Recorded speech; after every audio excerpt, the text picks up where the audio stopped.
What's out, watchers?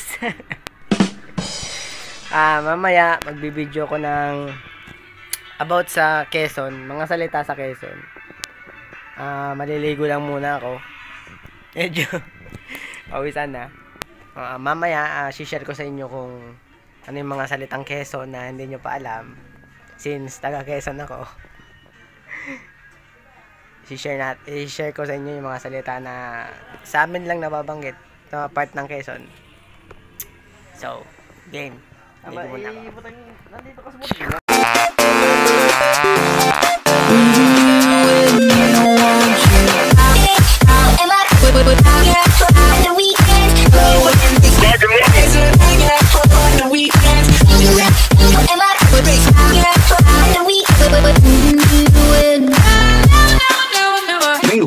So, ayun, what's up?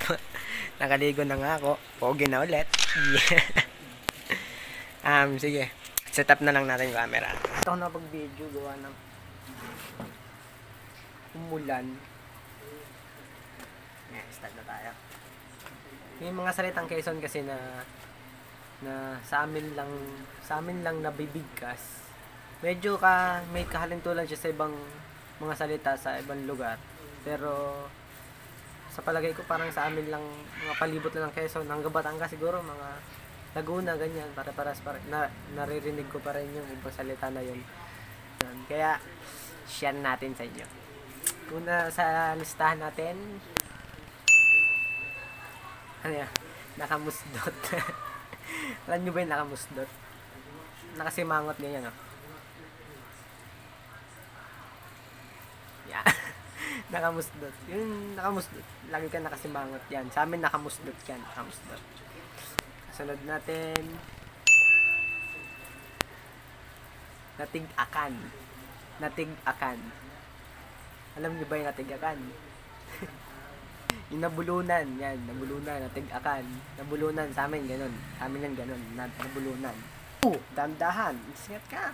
Taka mong kumain. Natig-akan ka tuloy. Nagitla. Nagitla. Nagitla. Nagitla o gitla. Sa amin yun ay nagulat. Nagulat yun. Mga sabihin yun sa amin. Ganito.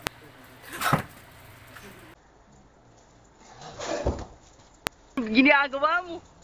Parang gano'n. Nakakagitla ka naman, mga gano'n. Nakatanghod. Pag sinabing nakatanghod, yung tipong nakatingin ka sa pagkain ng iba, ganyan ka lang. Ayan. Ginagawa mo! Yan, nakatingin ka sa pagkain ng iba, mga ganyan. Ganun yun. Next is nabusdi. Nabusdi. Nabusdi is nabutas, nabubo, ganyan. Alam mo, may hawakan soft drinks, tapos nabuta siya.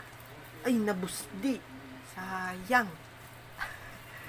Yan, gano'n yung nabusdi. Bala, bala. Bala, bala. Hindi yan bala, bala. Bala, bala ha, bala, bala. Bala, bala. Bala. Ibig sabihin na kunwari lang, hindi totoo ganyan. Halimbawa, tinatawag ako nung jowa ako. Bala lang, wala akong jowa.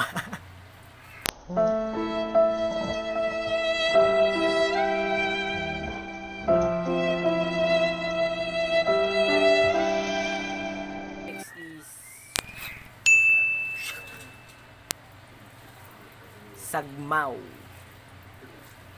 Usually, ito yung parang hindi talaga alam ng ibang lugar kung anong ibig sabihin Sagmaw is sa amin sagmaw ang tawag, pero sa ibang lugar tinatawag yung kaning baboy. Pero may isa pang tawag sa amin yan, lino. Ewan ko sa ibang lugar kung ganun pa rin ang tawag niyan. Basta sa amin yan, ang tawag sa amin yung kaning baboy, sagmaw o lino. Ganyan. Kuhain na daw yung sagmaw at papakain na sa baboy. Pirdi. Pirdi. Pirdi ka. Pirdi ka, pirdi. Ibig sabihin nun, lagot ka. Lagot ka sa jowa mo. Pirdi ka. Kawan ko. Amor.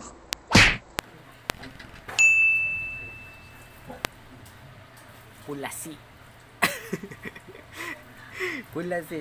Sa amin pulasi, ang pulasi ay yung mga kanal, ganyan. Imbornal, ganyan. Yung mga maduduming kanal, ganyan. Pulasi ang tawag sa amin. Ano yung, Halimbiki, halimbiki. Yung anak mo nahulog sa pulasi. Imbis na, sa iba, di ba?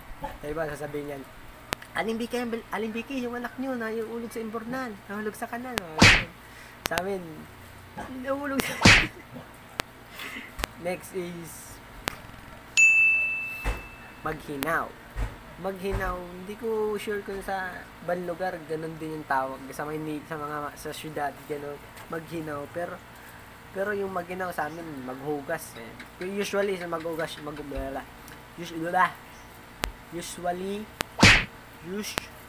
usually maghugas ng kamay. Kaya nabulol ako dun. Next is mahalang. Medyo sounds like naman, di ba? Pero sa amin mahalang ang tawag nun, pero sa iba, lalo sa mga syudad, mahalang, ganyan, maanghang, kadalasan pala maanghang, yan. Pero sa amin mahalang. Kamahalang naman ito. Gulpi. Next is mabanas. Nung ako'y nasa Lucena, meron akong kaibigan na nakipagtalo pa sa akin kung ano yung banas Sabi daw sa kanila daw, ang banas daw ay yung sa buntis. Hindi ko alam po sa ibang lugar kung anong ibig sabihin ng banas Basta sa amin, ay hindi, manas pala yun, manas. Bobo. Manas pala yun. Manas sa buntis. Manas pala yun. Nakipagtalo pa sa akin. Bobo. Sorry akin. Mabanas, sabi ibig sabihin mainit. Yan, mainit. Ibig sabihin mainit. Luway. Sa amin sa Quezon, ano yan yung dahan-dahan. Yung tipong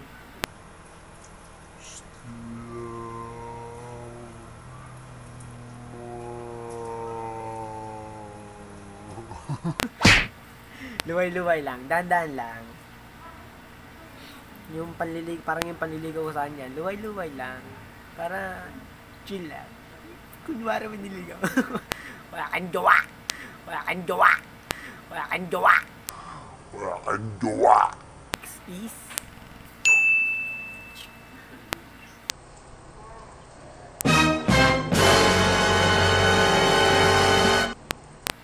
maglandi.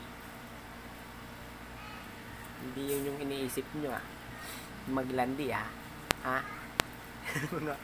mga nako, kilala ko kayo. Maglandi. Sa amin ano yan? Wag paglaruan, ganyan. Wag kang maglandi ng pospro, baka makasunog ka. Huwag kang maglandi ng kandila, mamaya mag-iihi ka pag tulog. Ang bata ka, sinasabi ko sa'yo, nanggigigil ka sa'yo. Next is lamog. Alam nyo ba yung lamog? Ganyan Kadiri. yun yung lamog sa amin, tsaka isang lamog. Kadiri. Yaks. Ganyan. Sa amin lamog yan. Yung mga tipong pinahirang ka ng sipon sa pisngi, malamog naman ito. Okay, next is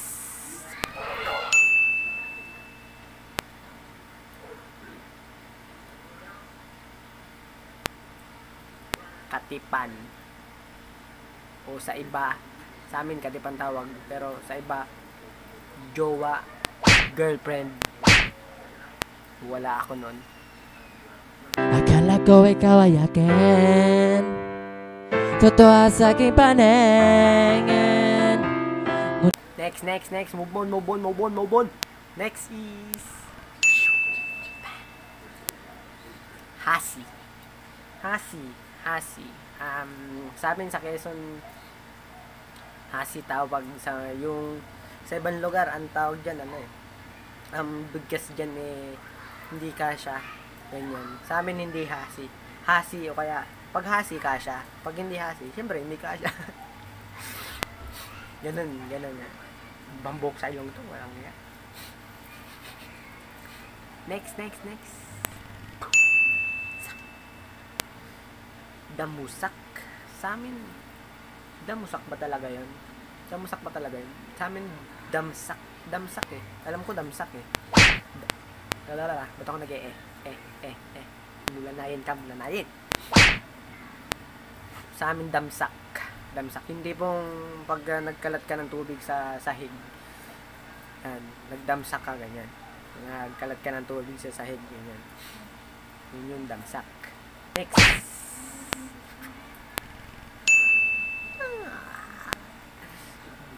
Dapi. Ibig sabihin yan, gutom. Gutom. Yung tipong hindi ka pa kumakain ng umagahan, hapunan, tanghalian, hapunan, umagahan. Dapil na yon. Makamatay ka na ron. Dapil. Next. 20. Di ba? Ibang pronunciation, di ba? Pag sinabing 20, alam niyo na. 20. 20 lang 'yon. Etneb 'yon, etneb. Pahingi daw 20. Next na tayo, next. Next is Batikalin. Alam nyo ba yung Batikalin? Hindi yun yung ano ba yun? Ay, baltikin pala yung baltikin. Bobo! Yung sumpungin. Hindi yun. Batikalin is batuhin. Tama ko, nagigigil ako siya, batikalin kita. Nasabi ko sa iyo. Next.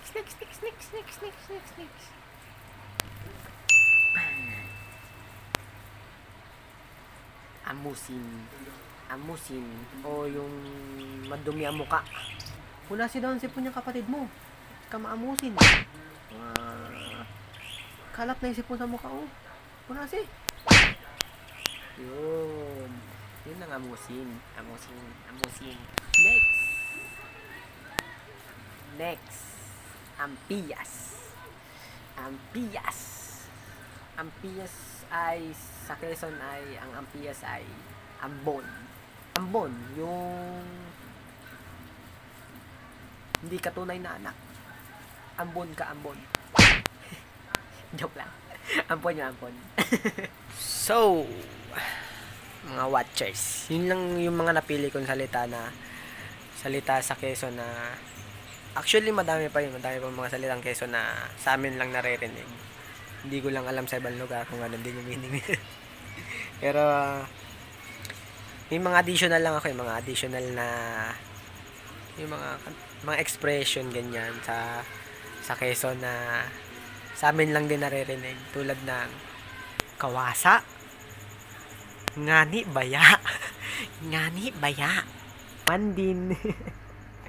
Yan mga basta pag sinabing ngani baya, alam na taga Quezon yan, pag alam yan. That's it for today. I hope may mga natutunan kayo kahit wala naman akong tinuro. Sana nag-enjoy kayo sa video, at kung nag-enjoy kayo, huwag kalimutang mag-like, share, and subscribe. Click that notification bell para updated kayo sa next na video na gagawin ko. Madami pa ako share. That's it. mga watchers. Bye-bye!